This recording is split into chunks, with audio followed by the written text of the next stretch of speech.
Why do so many men keep getting hurt in relationships, even when all the signs are right in front of them? Carl Jung, one of the greatest thinkers of the human psyche, gave clear warnings. But almost no one listened. What he said about the feminine wasn't hate or judgment. It was a wake-up call. Jung didn't speak of women as enemies, but of the symbolic force they awaken in the male unconscious, and how, without realizing it, many men become prisoners of this idealized image. Have you ever wondered why you're drawn to someone you know will hurt you, or why you keep falling into relationships where your identity slowly disappears? If you've ever felt confused, used, or lost because of a woman, this video is for you. It's time to finally hear what Jung tried to say, before it's too late again. Have you ever felt an instant, almost magical connection with a woman you barely knew? That feeling of, I've known her my entire life after just a few moments together. Carl Jung would tell you to proceed with extreme caution, because what you're experiencing likely has nothing to do with the actual woman standing before you. Jung introduced one of his most profound yet misunderstood concepts when he spoke of the anima, the unconscious feminine element within every man's psyche. This isn't some abstract theory with little practical application. The anima shapes your entire relationship with women, often without you having the slightest awareness of its influence. Every man carries within him the eternal image of woman, Jung wrote. But here's the critical warning that most men miss. This image isn't based on the actual women in your life. It's a composite archetype formed in your unconscious, heavily influenced by your earliest female relationships, especially with your mother, and the collective male experience of femininity throughout human history. When a man projects this inner image onto a real woman, he falls into what we might call the anima trap. He doesn't see her, he sees his anima wearing her face. His instant attraction, his feeling of destiny, his certainty that she's different, all stem from this unconscious projection. The real woman disappears behind the veil of his psychological needs and expectations.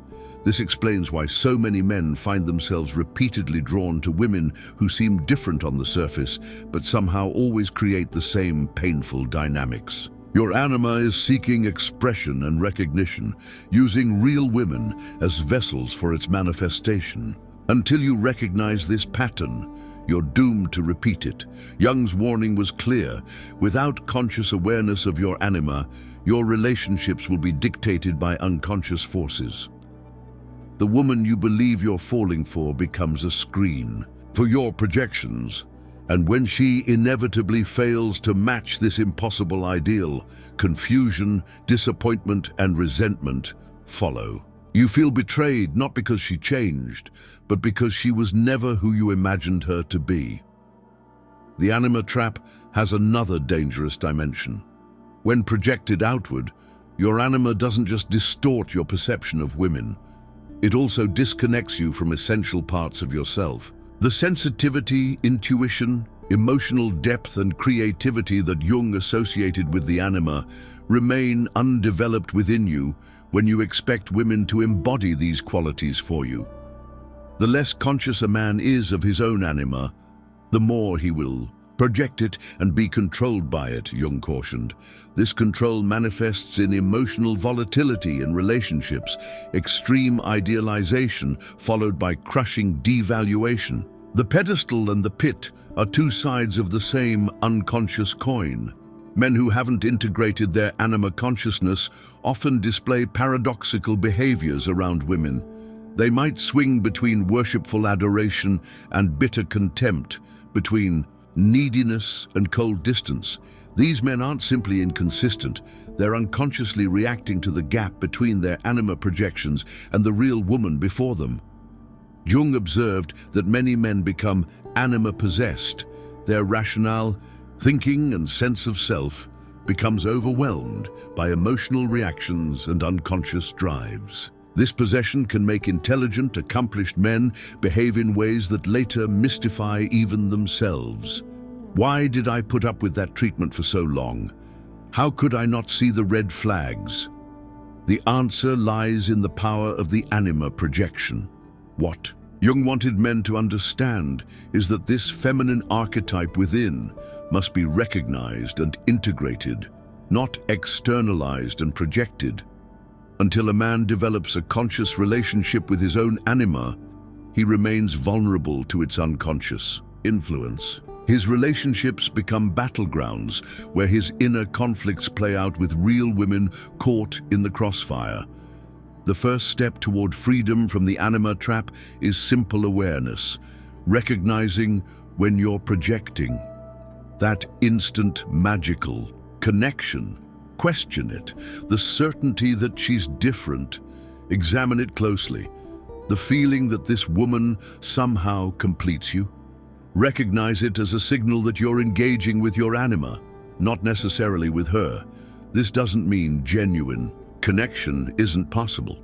But Jung would argue that real intimacy only becomes possible when you stop using women as mirrors for your own psychological content. True relationship begins where projection ends, when you can see her as she actually is, not as your unconscious needs her to be. The tragedy Jung witnessed repeatedly was men who never heeded this warning. Instead, they moved from relationship to relationship, projecting the same anima image onto different women, experiencing the same disappointments and never understanding why. They blamed the women in their lives rather than examining their own unconscious patterns. If you find yourself saying all women are, you're likely trapped in anima projection. If you've ever felt that a woman betrayed or changed fundamental aspects of herself, you might be witnessing the dissolution of your projection rather than an actual change in her character. The anima trap keeps men perpetually disappointed because no real woman can permanently embody an archetype that rightfully belongs within the man himself. Jung's warning wasn't meant to distance men from women.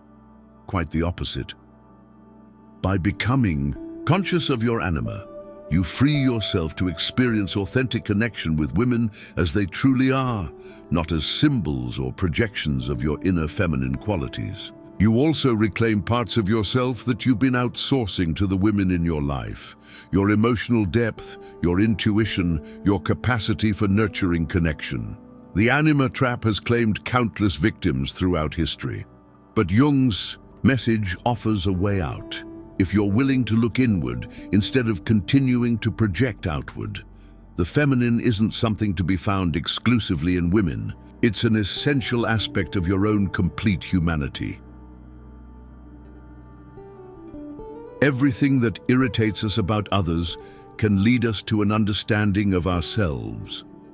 This profound insight from Jung cuts to the heart of one of his most crucial warnings. To men about relationships, the projection game, where we unconsciously attribute our own qualities, desires, and fears onto others, creates a funhouse mirror where genuine connection becomes nearly impossible.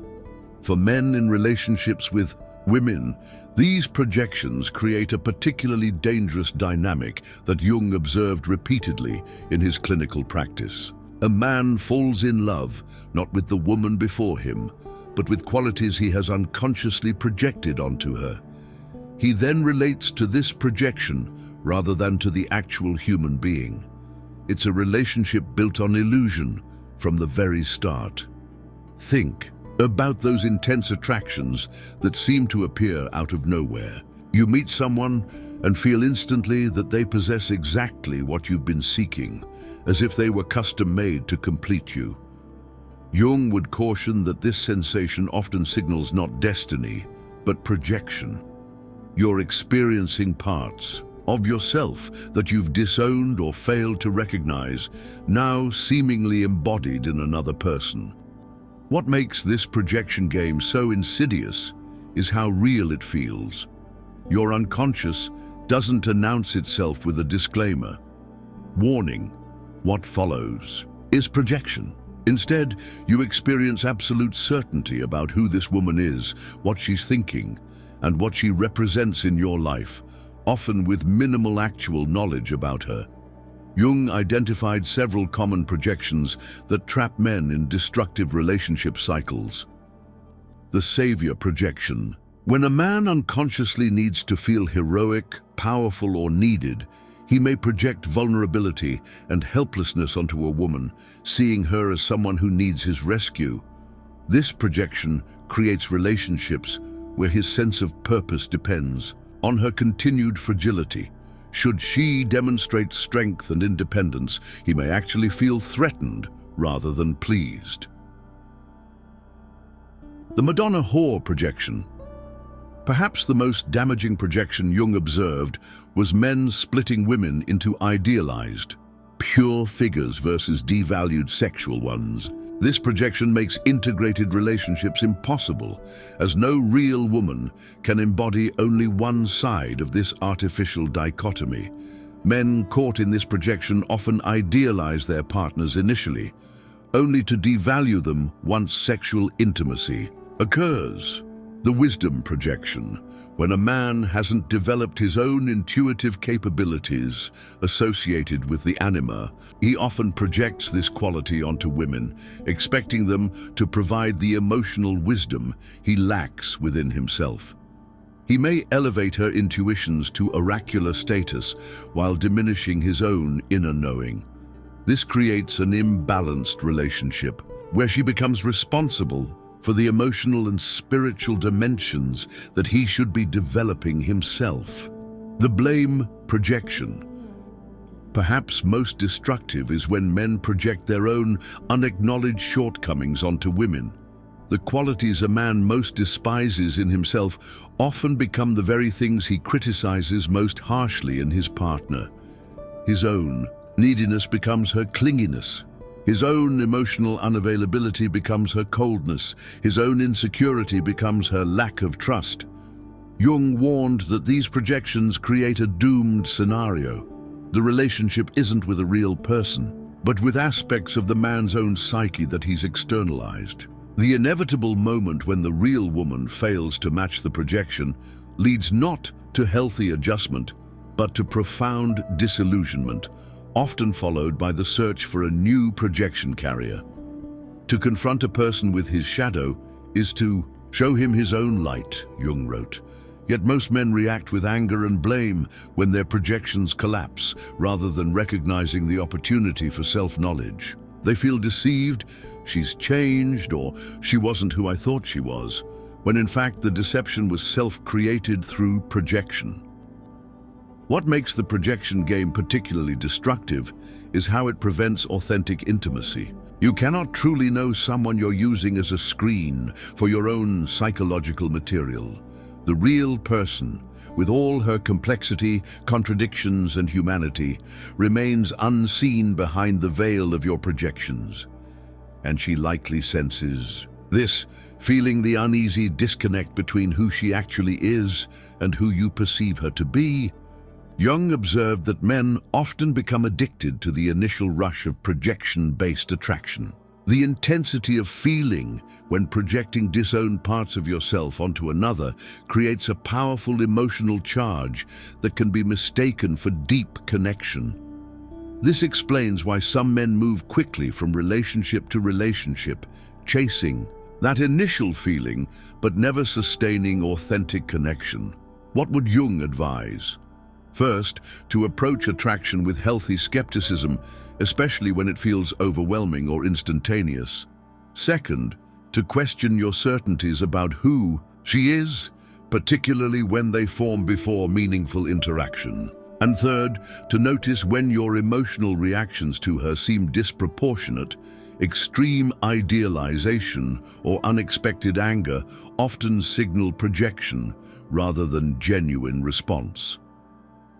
The path beyond projection requires rigorous self-honesty. When you find yourself making sweeping characterizations of a woman, pause and ask, is this truly about her, or is this about me? When strong emotions arise in relationship, question whether you're reacting to the person before you or to something From your past being triggered, Jung believed the ultimate responsibility for recognizing and withdrawing projections rests with each individual. No one can do this work for you. As he put it, people will do anything, no matter how absurd, to avoid facing their own souls. This includes maintaining destructive projections rather than facing the discomfort of seeing both yourself and others more clearly. The reward for this difficult work is profound. As you withdraw your projections, you gain access to parts of yourself you've been seeking in others. The wisdom, creativity, passion, or peace you've been chasing in relationships returns to its rightful place within you. Simultaneously, you become capable of seeing women as they actually are, complex, multidimensional humans rather than symbols or carriers of your psychological material. Perhaps most importantly, you become capable of genuine love, not the intoxication of projection, but the profound connection that comes from seeing another person clearly and choosing them with open eyes. This is what Jung meant when he described mature love as one that does not destroy the individuality of the other. The projection game has kept countless men trapped in cycles of initial infatuation, followed by inevitable disappointment. Jung's warning offers a way out if you're willing to reclaim the parts of yourself you've been projecting onto others and begin the challenging but rewarding work of seeing both yourself and women more clearly than ever before. Break time threes. Jung recognized that perhaps no relationship shapes a man's interactions with women more profoundly than his earliest one, the bond with his mother. While modern psychology has simplified this concept into caricature, Jung's actual warning about the mother complex was far more nuanced and powerful than most realize. The first bearer of the soul image is always the mother, Jung wrote. This isn't just abstract theory. It's a psychological reality that plays out in relationships worldwide. The qualities of your relationship with your mother become the unconscious template through which you filter every subsequent feminine encounter. This mother complex operates silently in the background, directing your attractions, triggering your aversions, and shaping your behaviors in ways that often leave you wondering, why do I keep doing this? For many men, the mother becomes what Jung called the primordial image of woman, establishing patterns of expectation about feminine behavior, caregiving, emotional availability, and boundaries that persist long into adulthood. The problem arises when these early patterns, formed before you had any critical awareness, continue driving your adult relationships despite being fundamentally outdated. The mother complex manifests in several patterns that Jung observed repeatedly in his male patients. Do you recognize any of these in yourself? The eternal boy. Some men forever seek women who will mother them. They unconsciously select partners who will take care of their practical needs, make decisions for them, and prioritize their welfare above all else. These relationships initially feel comfortable and right, but eventually collapse under the weight of uneven responsibility and resentment. The woman grows tired of mothering, while the man feels inexplicably abandoned when she expects adult partnership. The rebellion pattern. Other men define themselves in opposition to anything maternal. They pursue women who seem entirely different from their mothers, only to find themselves mysteriously irritated when these partners fail to provide the nurturing qualities they unconsciously crave. This rebellion creates a painful double bind, rejecting the mothering they secretly desire while feeling unfulfilled without it. The perfectionist. When a man has internalized an idealized mother image, he often subjects real women to impossible standards. No actual human can match the sanitized, idealized maternal figure preserved in his psyche. These men find fault with every potential partner, perpetually searching for someone who doesn't exist. The perfect woman who embodies all the positive, qualities of mother with none of the human limitations. The fear of engulfment. Men who experienced controlling or overwhelming mothers often develop a terror of being similarly consumed in adult relationships. At the first sign of emotional closeness or expectation, they feel an overwhelming urge to escape. Their fear of being smothered creates a push-pull pattern, craving intimacy but fleeing when it materializes, that leaves both partners confused and hurt. The most dangerous aspect of the mother complex is its invisibility to the man himself. Your unconscious maternal pattern feels like natural preference or just the way things are. When your relationship struggles mirror unresolved maternal dynamics, you're likely to blame your partner rather than recognizing the historical pattern playing out through your current situation.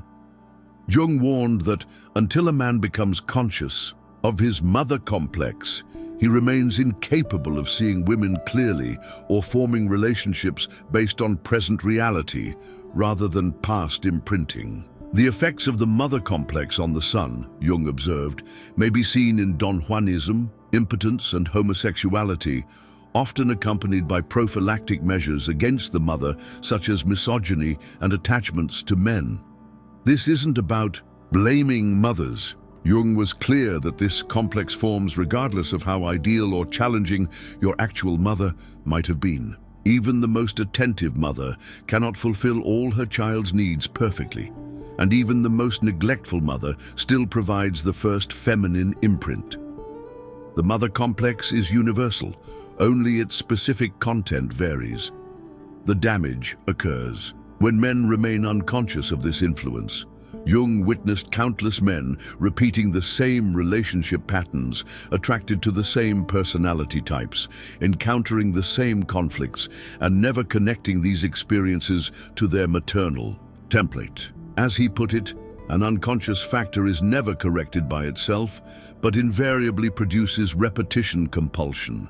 The path to freedom requires conscious recognition of your specific mother complex.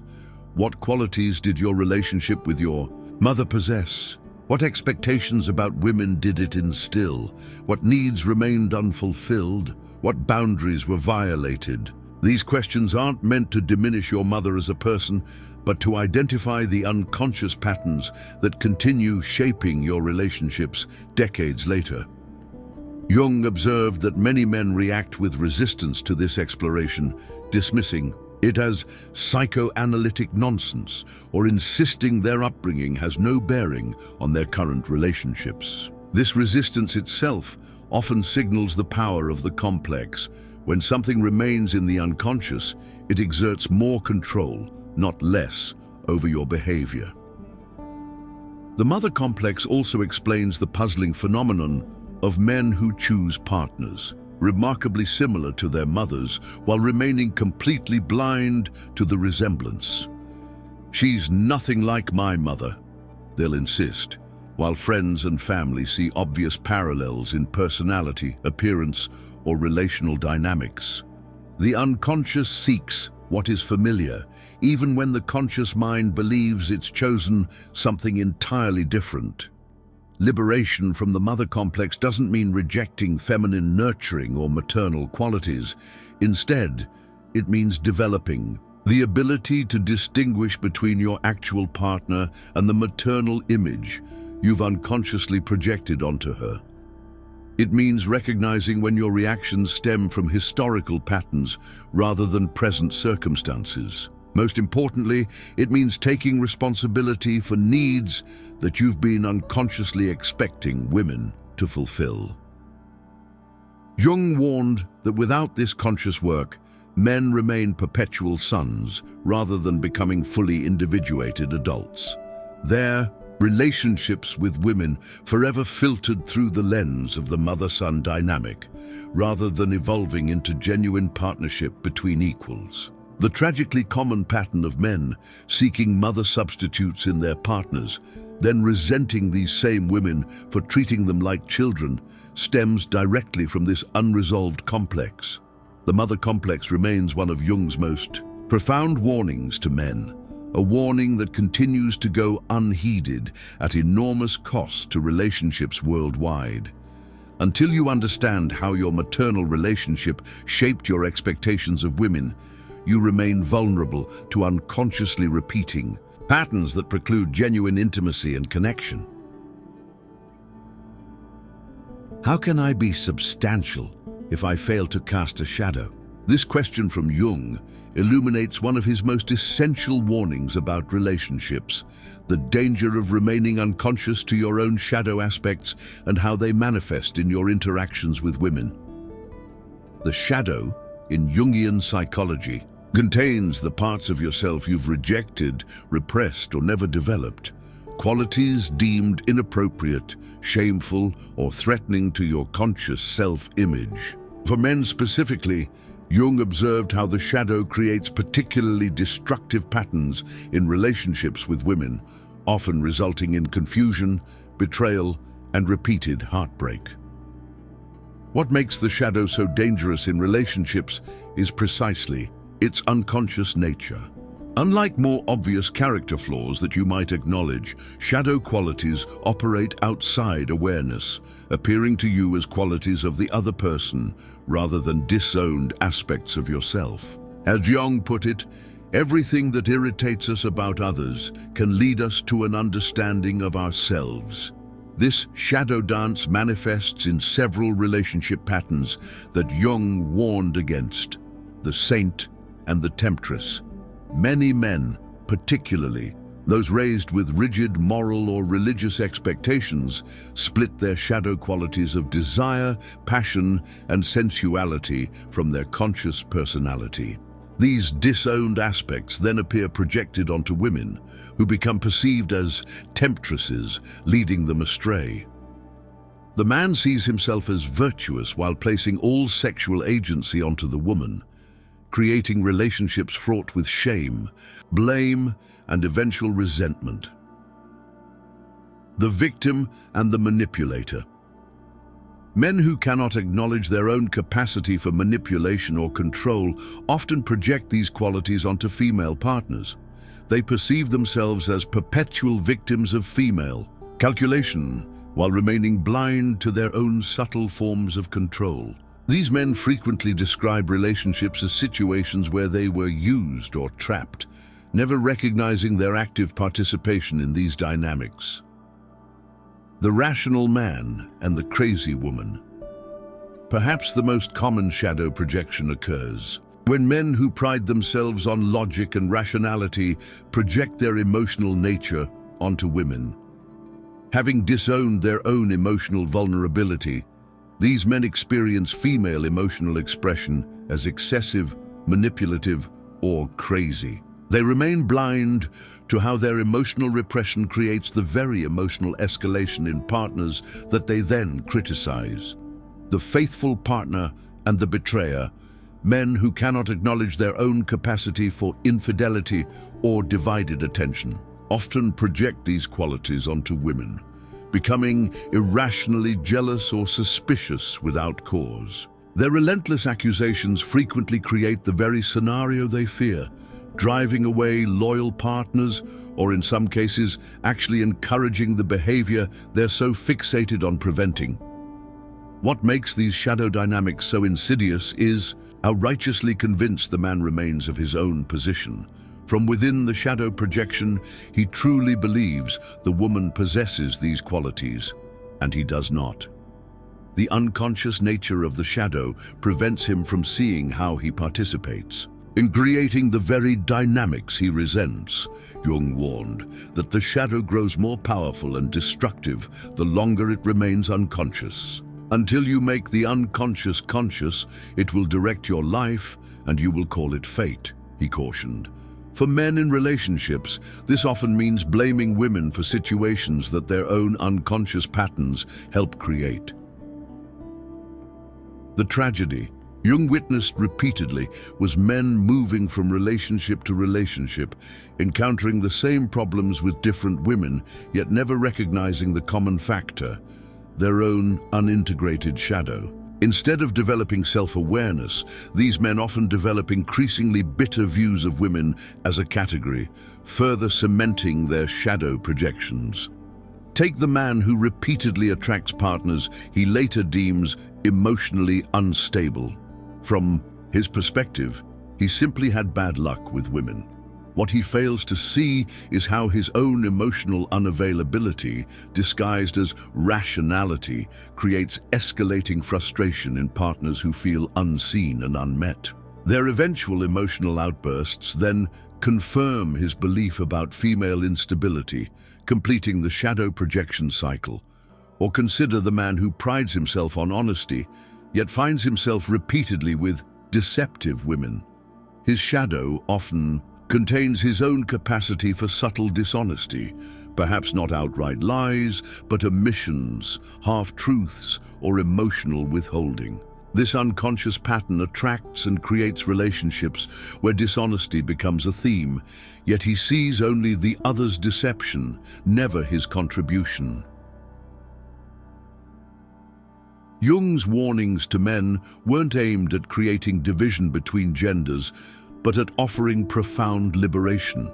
He saw clearly what continues to enslave the modern man: unconscious forces that turn potential partners into projections, relationships into battlegrounds of the psyche, and love into a maze of confusion and pain.